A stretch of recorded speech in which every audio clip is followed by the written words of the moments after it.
Buying a desktop CNC machine sounds simple until you start comparing options. Prices jump quickly, specs don't always translate to real-world results, and many machines promise far more than they comfortably deliver. For most people, the challenge isn't finding a CNC, it's finding one that actually fits your space, your skill level, and the kind of work you want to do without turning every project into a troubleshooting session. In this video, we'll break down what actually matters when choosing a desktop CNC machine, then walk through 3 picks that cover the most common buying needs: a strong budget option, the best overall value, and a premium machine for those who want a more refined, system-like experience. We've included updated links with the best pricing in the description below. When you're shopping for a desktop CNC machine, 3 factors tend to matter more than anything else. The first is mechanical rigidity and motion quality. A CNC can have plenty of power on paper, but if the frame flexes or the motion system isn't well controlled, that shows up as chatter, lost steps, or inconsistent results. Many buyers focus too heavily on spindle power and overlook how much stability affects accuracy, especially on longer jobs. The second factor is workflow friction. This includes setup time, calibration, software compatibility, and how much manual babysitting the machine needs. A common mistake is underestimating how much time gets spent on tool changes, probing, or rerunning jobs after small errors.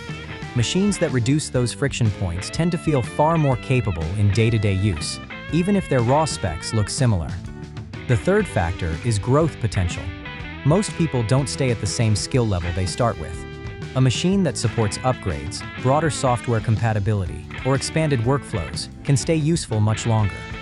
Buyers often regret choosing systems that lock them into narrow ecosystems or require replacing the entire machine once their needs expand.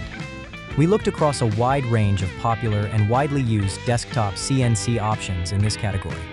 Many are solid, but once you factor in real-world reliability, ownership experience, and how forgiving they are to learn on, a smaller group stands out more consistently. We also paid close attention to how each machine handles setup effort versus long-term usability. Here are the 3 picks that make the most sense for most buyers.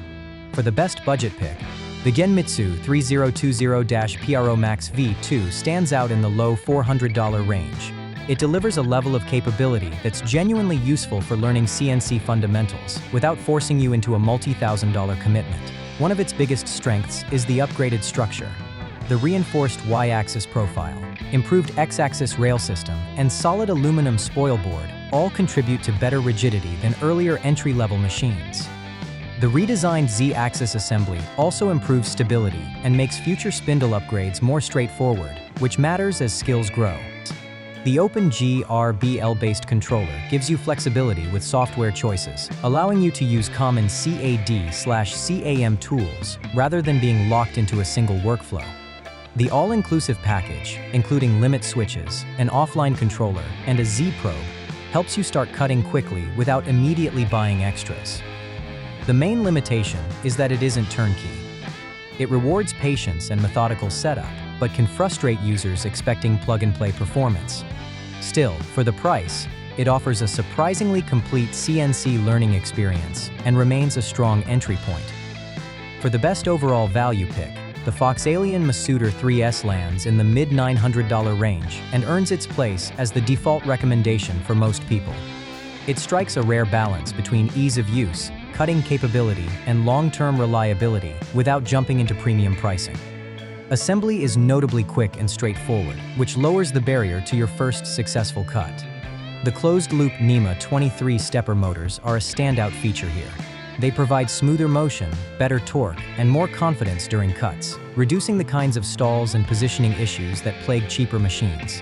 Combined with a solid frame and linear rails, this results in more consistent performance across longer jobs. The included 400-watt spindle provides enough real-world power for wood, acrylic, and light aluminum work, and the machine feels composed rather than strained during typical hobby-to-pro workloads. It also runs smoothly and quietly, which matters in shared or home workshop environments. Expandability is built in through extension kits and add-ons, allowing the machine to grow with your needs rather than forcing an early upgrade. The main limitation is the work area. Some users find the Y-axis travel restrictive for larger projects, with a bit of unused space near its limits. Even so, this machine earns its value title by being approachable for beginners while remaining capable enough to stay relevant as skills improve. For the best premium pick, the Macara Carvera Air sits in the $2,400 to $3,300 range, depending on configuration, and offers a fundamentally different experience. Rather than feeling like a collection of parts, it behaves more like a cohesive system designed to reduce friction at every step. What you gain at this level is automation and precision. Features like quick tool changes, auto-probing, and leveling dramatically reduce manual intervention, especially on multi-tool jobs. In practice, this saves time and minimizes errors, which becomes immediately noticeable when moving between operations. The enclosed design also makes it more suitable for indoor or desktop use, keeping noise and mess under control. Accuracy is another area where the difference shows up quickly. The rigid construction and automated calibration support consistent, repeatable results, even on precision tasks like PCB work or small mechanical components. The Macara CAM software is designed to be approachable, helping users get productive faster while still supporting advanced workflows through broader CAD/CAM compatibility. The main limitation is that it still isn't effortless for everyone. There's a real learning curve, and while support is generally responsive, a small number of users report unresolved issues. That said, for buyers who prioritize precision, workflow efficiency, and a more refined CNC experience, it makes sense if budget isn't the main constraint. Links to all of these machines are in the description below. Prices vary. Thanks for watching.